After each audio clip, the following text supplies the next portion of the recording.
Once upon a time, there were 4 little rabbits, and their names were Flopsy, Mopsy, Cottontail, and Peter. They lived with their mother in a sandbank underneath the root of a very big fir tree. "Now, my dears," said old Mrs. Rabbit one morning, "you may go into the fields or down the lane, but don't go into Mr. McGregor's garden. Your father had an accident there. He was put in a pie by Mrs. McGregor. Now run along, and don't get into mischief. I am going out." Then old Mrs. Rabbit took a basket and her umbrella to the baker's. She bought a loaf of brown bread and 5 currant buns.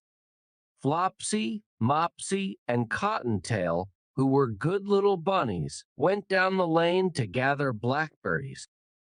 But Peter, who was very naughty, ran straight away to Mr. McGregor's garden and squeezed under the gate. First, he ate some lettuces and some French beans, and then he ate some radishes. And then, feeling rather sick, he went to look for some parsley. But round the end of a cucumber frame, whom should he meet but Mr. McGregor?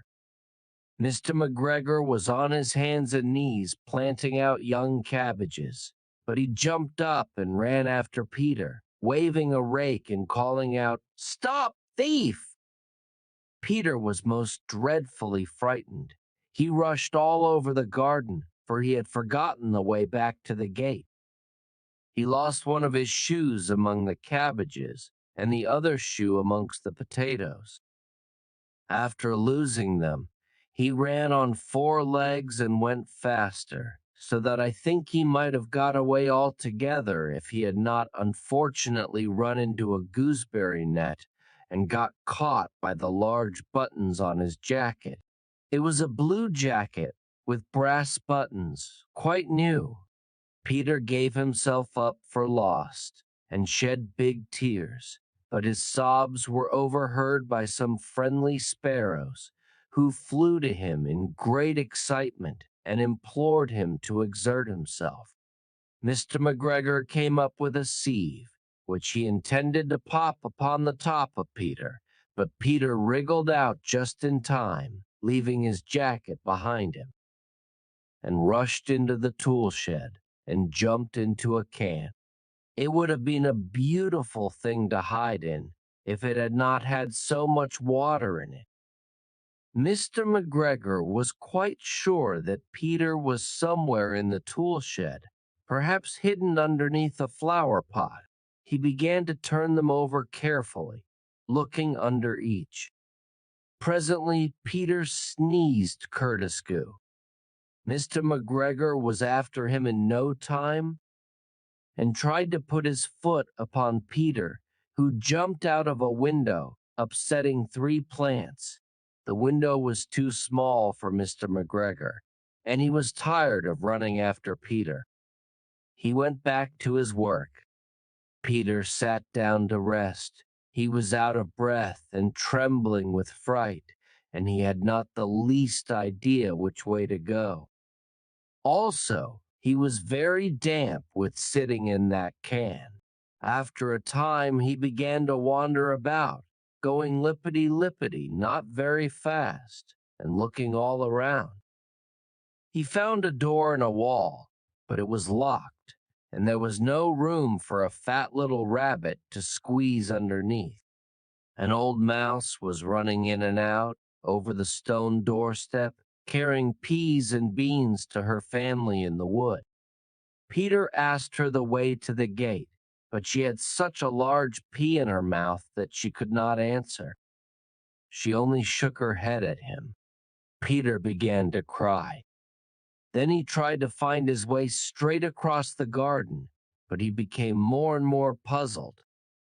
Presently, he came to a pond where Mr. McGregor filled his water cans. A white cat was staring at some goldfish. She sat very, very still, but now and then the tip of her tail twitched, as if it were alive. Peter thought it best to go away without speaking to her. He'd heard about cats from his cousin, little Benjamin Bunny.